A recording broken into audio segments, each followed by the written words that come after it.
Astrology lessons में आपका स्वागत है।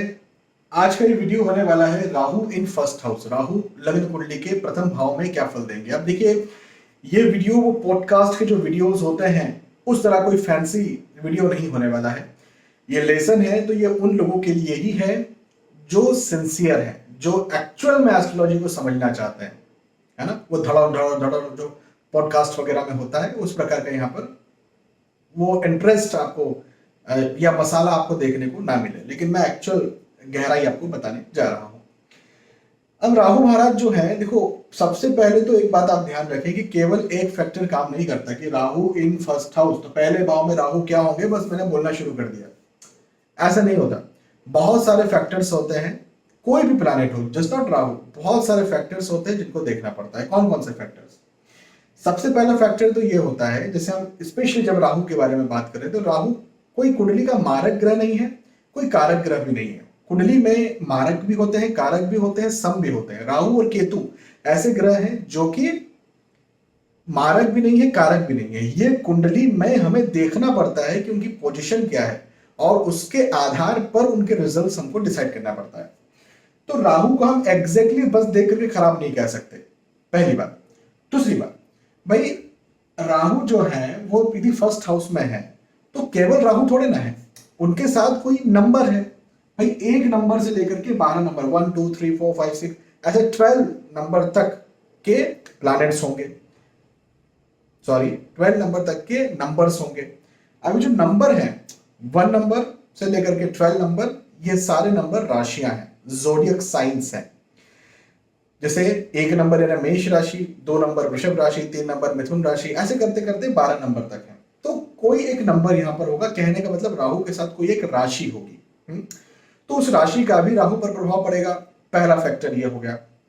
दूसरा बात, भाई राहु बैठे हुए तो हैं, राशि का प्रभाव तो पड़ रहा है, लेकिन उनकी अपनी कैपेबिलिटीज कितनी है। देखो, जैसे कोई एक बच्चा होता है, कोई एक जवान होता है, कोई बूढ़ा होता है, तो सबकी अपनी अलग अलग कैपेबिलिटीज हैं। तो राहु की कैपेबिलिटीज को कैसे डिसाइड किया जाता है? तो एक चीज होती है डिग्री, किसी भी प्लैनेट की डिग्री होती है। ये 0 से लेकर के और 29 मतलब टोटल 30 डिग्रीज होती है एक प्लैनेट की। तो वो 0 से लेकर के 29 तक होती है, ऐसा समझिए। इसको डिग्री को यदि विस्तार से समझना है तो आप मुझे बताइएगा, मैं आपके लिए अलग से एक वीडियो बनाऊंगा। तो राहु यदि मान के चले जैसे 0 डिग्री में है तो 0 नाम से स्पष्ट 0, राहु के पास कोई बल ही नहीं है, 0 बल है। लेकिन जैसे जैसे ये बढ़ता जा रहा है 1 2 3 4 थोड़ा थोड़ा थोड़ा थोड़ा बल आते जा रहा है। हाँ, अब यदि 10 से लेकर के 20 डिग्री, हम किसी भी प्लैनेट को यंग अवस्था में तब कहते हैं जब 10 से लेकर के 20 तक की उसकी डिग्री होती है।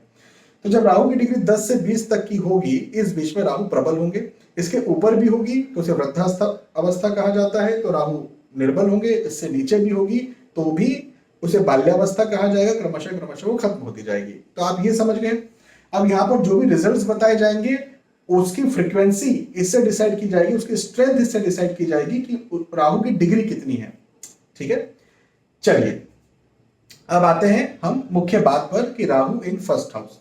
तो फर्स्ट हाउस में भी हम, जैसे मैंने कहा कि भाई अलग अलग नंबर्स के साथ बात करेंगे, अलग अलग राशियों के साथ बात करेंगे।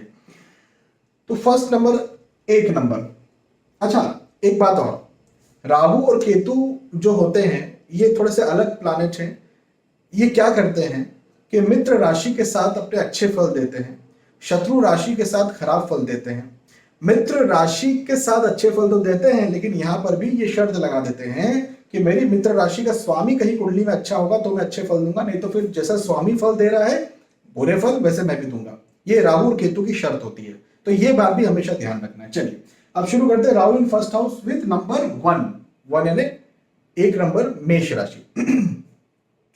देखो, मेष राशि में राहु जो है वो मंगल की राशि है। ये मेष लग्न की कुंडली हो गई, मतलब मंगल की राशि। तो यहां पर राहु महाराज अपने बुरे फल देते हैं, क्योंकि मंगल राहु के शत्रु है। मैंने कहा था ना, शत्रु राशि में खराब फल देंगे, तो यहां पर खराब फल देते हैं। लेकिन अब मंगल की राशि है तो मंगल जैसे खराब फल देंगे। तो मंगल कौन है? उग्र ग्रह है। राहु मंगल के साथ मिलकर क्या बनाते हैं? अंगारक योग। अब टेक्निकली यहाँ अंगारक योग नहीं है, इसको अंगारक योग मत समझना, ना मानना, ना बोल देना किसी को। तो बोलेंगे आपको ज्योतिष ही नहीं आता।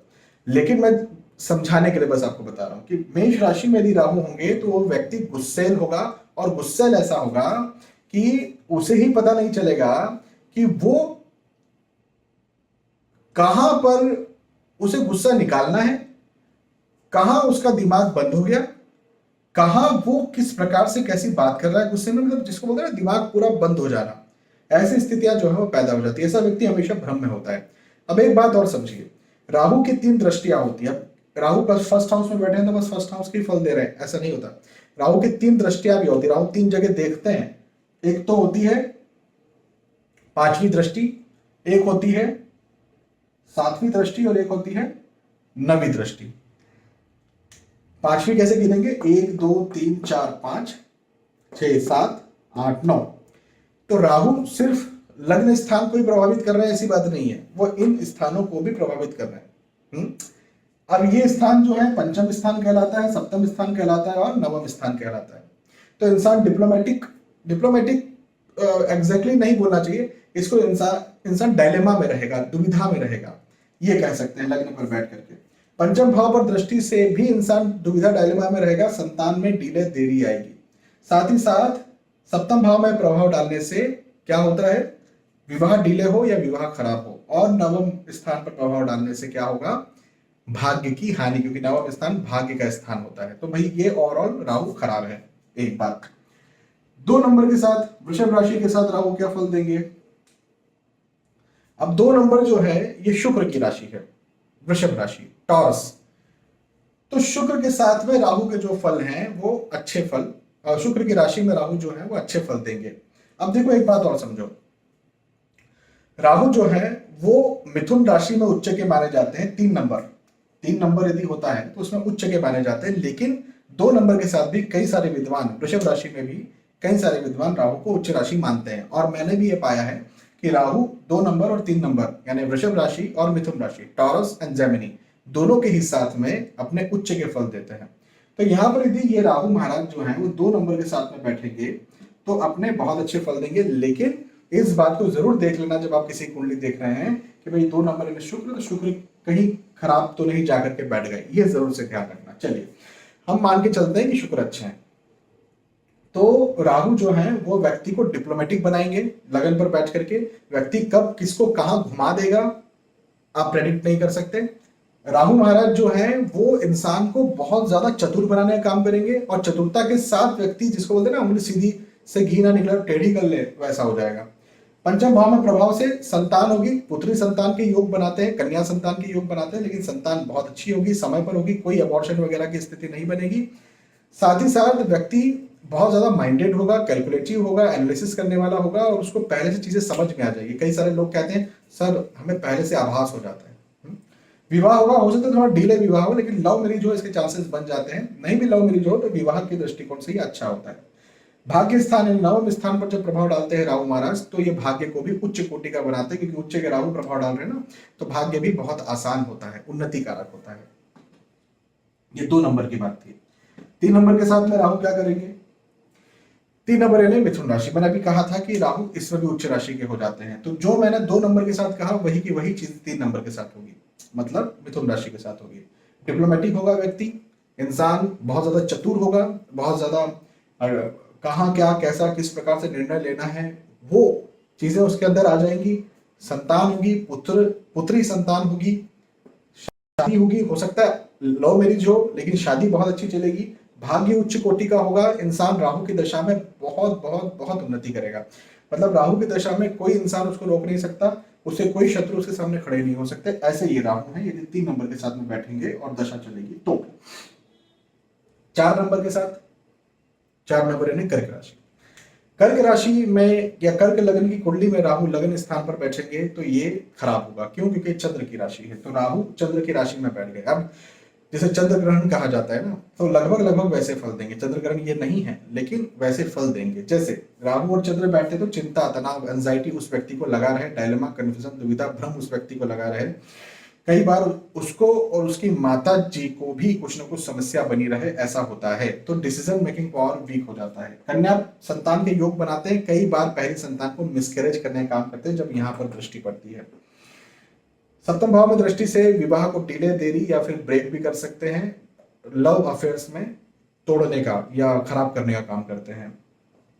नवम भाव पर जब दृष्टि डालते हैं तो भाग्य को भी खराब करते हैं। राहु की दशा में इंसान बहुत परेशान हो जाता है, सामान्यतः कुछ खास कर नहीं पाता है। भाग्य के दृष्टिकोण से भी खराब है। 4 नंबर के साथ 5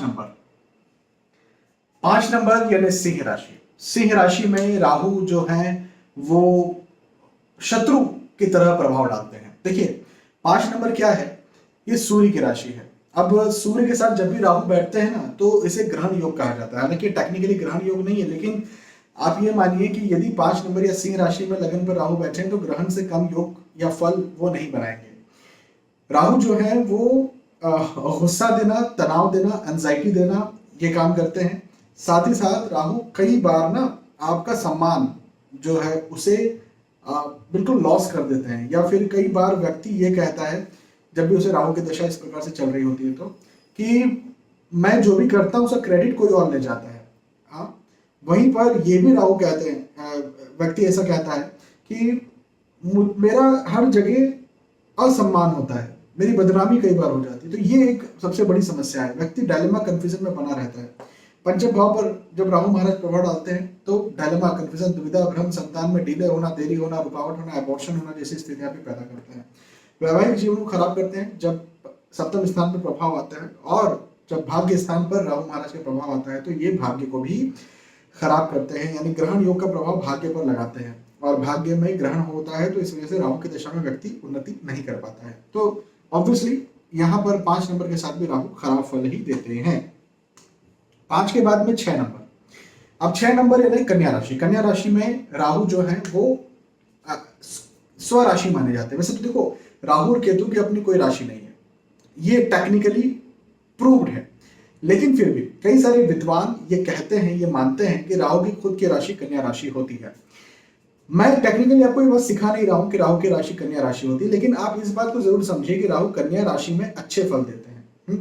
कन्या राशि बुध महाराज की राशि है, तो ऑब्वियसली मैंने जैसा पहले समझाया था कि बुध की स्थिति भी कुंडली में अच्छी होनी चाहिए। लेकिन जब राहु कन्या राशि में बैठेंगे, उनकी दशा चलेगी, तो राहु जो है वो बहुत अच्छे रिजल्ट देंगे।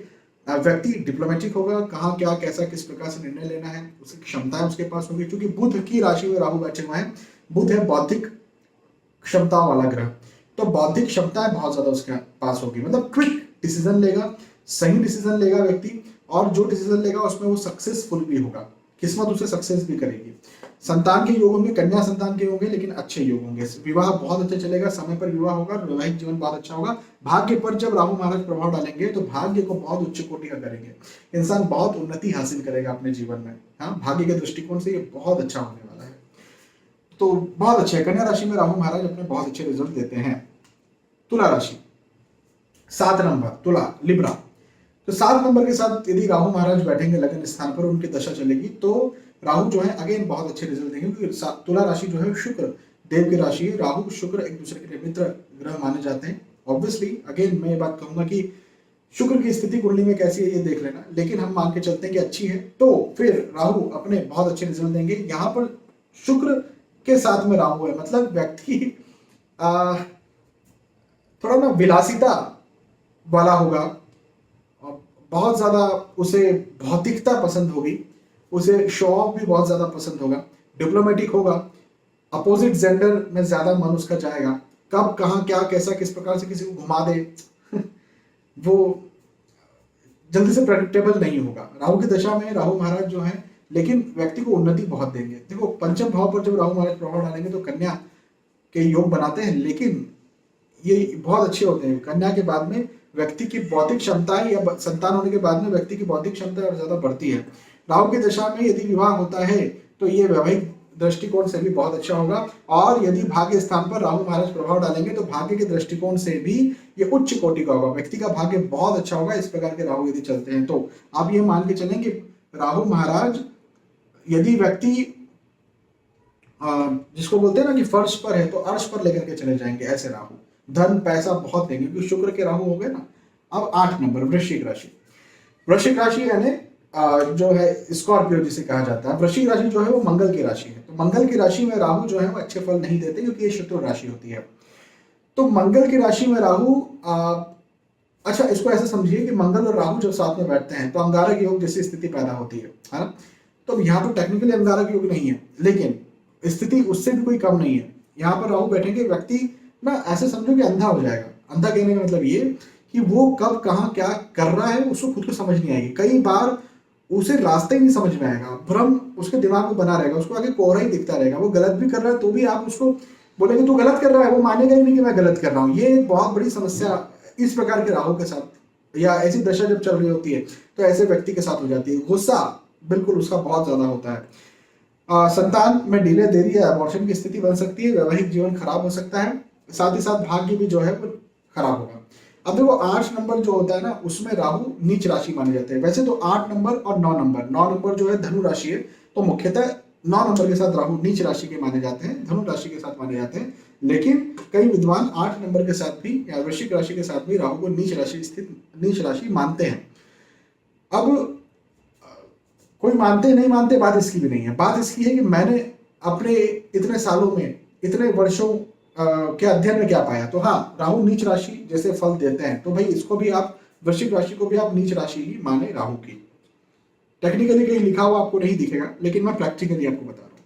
9 नंबर ये ऑफिशियल नीच राशि है राहु की, मतलब इसमें तो हर कोई राहु को नीच राशि मानता ही है। 9 नंबर इन्हें धनु राशि होती है। धनु राशि गुरु की राशि है, सजिटेरियस। इसमें राहु मतलब टूट के खराब फल देने वाले हैं। डायलेमा, कंफ्यूजन, दुविधा, भ्रम, कुछ समझ नहीं आना, बिना सलाह लिए, मतलब जैसे अंधा चल रहा है ना रास्ते पर, उसको पकड़ करके कोई व्यक्ति रास्ता पार करा दे तो अच्छी बात है, नहीं तो वो कहीं ना कहीं किसी ना किसी चीज से टकरा जाएगा, उसे समस्या हो सकती है। ऐसे ही ये राहु है कि जीवन में यदि ऐसी दशा लग गई और व्यक्ति अपने जीवन को बना रहा है, इस बीच में फाउंडेशन तैयार कर रहा है अपने जीवन का, और ऐसी दशा लग गई तो उसको पकड़ के चलने वाला कोई चाहिए। यदि नहीं मिला तो वो व्यक्ति जो है वो परेशान हो जाएगा। संतान में भी अबॉर्शन वगैरह जो है वो होते हैं। साथ ही साथ विवाह में डिले, देरी या विवाह खराब होना, और भाग्य स्थान पर राहु का प्रभाव होगा तो भाग्य का भी खराब होना ऐसे राहु के द्वारा होता है। तो भाई ये राहु तो बहुत ही ज्यादा खराब है। 9 नंबर। 10 नंबर की बात करते हैं। 10 नंबर यानी क्या होता है? मकर राशि, कैप्रिकॉर्न। मकर राशि शनि महाराज की राशि। शनि और राहु एक दूसरे के लिए अच्छे मित्र हैं, तो यदि ऐसी स्थिति है तो निसंदेह राहु अपने बहुत अच्छे रिजल्ट देंगे। अगेन मित्र राशि के स्वामी कहाँ बैठे, मतलब शनि कहाँ बैठे, ये देखना जरूरी है। तो ये नियमों को भी यहाँ पर हमें भूलना नहीं है। अच्छा, ऐसे राहु चल रहे हैं तो देखो शनि की राशि में राहु है, मैं इस स्थिति को बहुत अच्छी स्थिति मानता हूं। वजह यह है कि ऐसा व्यक्ति जब राहु की दशा चल रही है तो डिप्लोमेटिक तो होगा, ठीक है, बहुत अच्छा होगा, लेकिन चूंकि शनि की राशि और शनि न्याय के देवता है, तो शनि की कुंडली हो गई, ये लग्न कुंडली शनि की हो गई, तो व्यक्ति डिप्लोमेटिक होगा, डिप्लोमेसी करेगा, झूठ भी बोल सकता है, लेकिन किसी का नुकसान नहीं होने देगा। मतलब कई बार ये होता है ना कि धोखेबाजी कर देते, कोई झूठ ऐसा बोल देते हैं कि किसी का नुकसान हो जाता है। नहीं, यहाँ पर नुकसान नहीं होगा। यदि किसी का नुकसान हो रहा है तो ये राहु अपने आप को पीछे खींच लेगा, और कहीं नुकसान नहीं हो रहा है तो फिर बिल्कुल चलने दो, ऐसी डिप्लोमेसी ये करेगा। तो ये बहुत अच्छी, मतलब ईमानदारी के साथ में आगे बढ़ना, लेकिन डिप्लोमेटिक माइंड होकर के, ये बहुत अच्छी स्थिति है एक प्रकार से। मैं इस स्थिति का बहुत जो है बहुत इज्जत करता हूँ जिनकी कुंडली में ऐसे राहु बैठे। इवन शनि राहु साथ में बैठे हुए हैं लगन पर, शनि की राशि में राहु बैठे हुए हैं, तो अच्छी स्थिति है ये, आज के जमाने के हिसाब से अच्छी है। पंचम स्थान पर राहु का प्रभाव होगा तो संतान डिले हो सकती है, क्योंकि शनि की राशि में है ना, तो संतान डिले हो सकती है, मिसकैरेज भी हो सकता है, लेकिन संतान हो जाएगी, कोई दिक्कत नहीं है। विवाह भी डिले हो सकता है, ये बात है, लेकिन विवाह अच्छा चलेगा। और भाग्य स्थान पर प्रभाव डालेंगे तो चीजें डिले या देरी के साथ मिल सकती हैं, लेकिन मिलेंगी और बहुत अच्छी उच्च कोटि की मिलेगी, है ना। तो ये अच्छी स्थिति है एक प्रकार से, मानवता के दृष्टिकोण से भी अच्छी है और इंसान की सफलता के दृष्टिकोण से भी अच्छी है। यहाँ पर भी 11 नंबर के साथ भी वैसे ही कुछ होगा।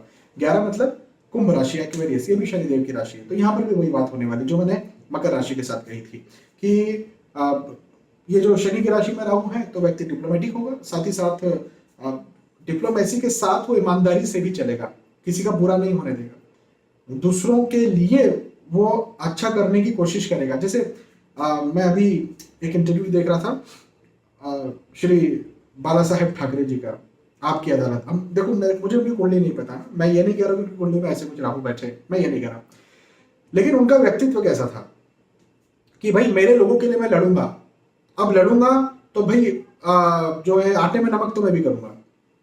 हाँ, इस प्रकार का उनका व्यक्तित्व था कि वो डिप्लोमेटिक भी थे, वो चीजों को ठीक है। लोकतंत्र क्या होता है, कोई लोकतंत्र नहीं, मतलब कुछ बातें वो ऐसी करते थे कि यदि उसे आप एक बहुत आइडियल होकर के सोचें, संविधान के नजरिए से सोचें, तो आपको लगेगा कि यार क्या व्यक्ति है। लेकिन यदि जमीनी स्तर पर सोचें तो वो उनके अपने लोगों के लिए मसीहा थे, मराठी लोगों के लिए विशेष तौर पर मसीहा थे, या फिर सनातन के लिए भी मसीहा थे, ये कह सकते हैं। तो लगभग वैसी स्थिति जो है वो राहु इस राशि में हो तो हो जाती है। संतान में डिले देरी हो सकती है, मिसकैरेज हो सकता है, लेकिन संतान होगी तो फिर अच्छी होगी। विवाह में डिले देरी हो सकती है, लेकिन विवाह अच्छा होगा। और साथ ही साथ भाग्य में चीजें थोड़ी देरी के साथ मिलेंगी, लेकिन बहुत अच्छी मिलेंगी, उच्च कोटि की मिलेगी। तो भाग्य भी बहुत अच्छा होगा राहु की महादशा में। तो ये 11 नंबर हो गया। 11 नंबर के बाद में 12 नंबर, फाइनली 12 नंबर इन्हें मीन राशि। मीन राशि सबसे आखिरी राशि से माना जाता है। मीन राशि गुरु की राशि होती है, तो यहाँ पर भी राहु अपने बहुत खराब फल देंगे। देखो, गुरु की एक राशि है धनु राशि, धनु राशि 9 नंबर, उसके साथ में राहु नीच राशि के माने जाते हैं। यहाँ पर मीन राशि है, यहाँ पर राहु नीच राशि तो खैर नहीं माने जाते, लेकिन अपने खराब फल बहुत देते हैं। डायलेमा, कंफ्यूजन, दुविधा, भ्रम, रिस्पेक्ट ना करना दूसरों की, या दूसरे इस व्यक्ति की रिस्पेक्ट ना करे, ऐसे राहु की दशा में हो जाता है। गुस्सा क्रोध भी आता है, लेकिन उसको ज्यादा जाहिर नहीं कर पाता व्यक्ति, जस नहीं मिलता, यश नहीं मिलता, क्रेडिट नहीं मिलता किसी काम का। संतान में डिले देरी है, अबॉर्शन हो सकता है। विवाह में डिले देरी है, खराब विवाह हो सकता है। भाग्य तो खराब राहु की दशा में होगा, ऐसे योग मुझे, ऐसे राहु यदि बैठे हुए हैं तो बनाते हुए हमेशा दिखते हैं। तो खराब राहु है ऐसी दशा में, और ये महादशा के बारे में बात कर रहा हूँ। याद रखिएगा, यहाँ पर राहु इन फर्स्ट हाउस जो हम बात कर रहे हैं वो महादशा में क्या फल देंगे इस बारे में बात कर रहे हैं। इन जनरल कैरेक्टर व्यक्ति का कैसा होगा वो मैंने बताया, लेकिन फिर भी मैक्सिमम फल कोई भी प्लैनेट अपनी महादशा में देता है। ठीक है, तो इस बात का आप जरूर से ध्यान रखिएगा। तो ये था राहु इन फर्स्ट हाउस। आगे और हम बात करेंगे। आपको कैसा ये लेसन लग रहा है मुझे बताइए कमेंट करके, क्योंकि आपके कमेंट करने, आपके शेयर करने से, देखो मैं यहाँ पर ना फ्री में सिखा रहा हूँ। लोग जो है वो पैसा लेकर के आपको एस्ट्रोलॉजी सिखा रहे हैं, चीजों को बहुत फैंसी बना रहे हैं, आपसे पैसा ले रहे हैं, तो चीजें डिजिटल गोल्ड और ये वो बहुत सारी चीजें कर रहे हैं। मैं चूंकि फ्री में सिखा रहा हूँ, तो मैं उन सब चीजों में पैसा नहीं लगाना चाहता जिसमें दिखावा है। मैं उन चीजों में पैसा लगाना, उन चीजों में अपना समय लगाना चाह रहा हूँ जहां पर आपको सही ज्ञान मिले। तो मैंने स्टार्टिंग में कहा था फैंसी वीडियो होने वाला नहीं है, लेकिन ये नॉलेजेबल वीडियो जरूर होने वाला है, जमीनी वीडियो जरूर होने वाला है। ठीक है, तो लेकिन इसमें आपको सपोर्ट ये करना है कि शेयर करना पड़ेगा। आप जितना शेयर करेंगे वीडियो को, है ना, उतना ये वीडियो और ज्यादा लोगों तक पहुंचेगा। तो ऑब्वियसली मैं क्यों कर रहा हूँ ऐसा, मैं इसलिए कर रहा हूँ ताकि ज्यादा से ज्यादा लोग सीखें। यदि लोग सीखेंगे नहीं तो फिर फ्लॉप है ये लेसन, क्योंकि लोगों को फैंसी चीजें ही समझ में आती है। तो फ्लॉप है तो फिर मुझे आगे वीडियो बनाने का मतलब नहीं है। ठीक है, तो मुझे लगता है आप समझ गए। बहुत बहुत धन्यवाद। जय श्री सीताराम।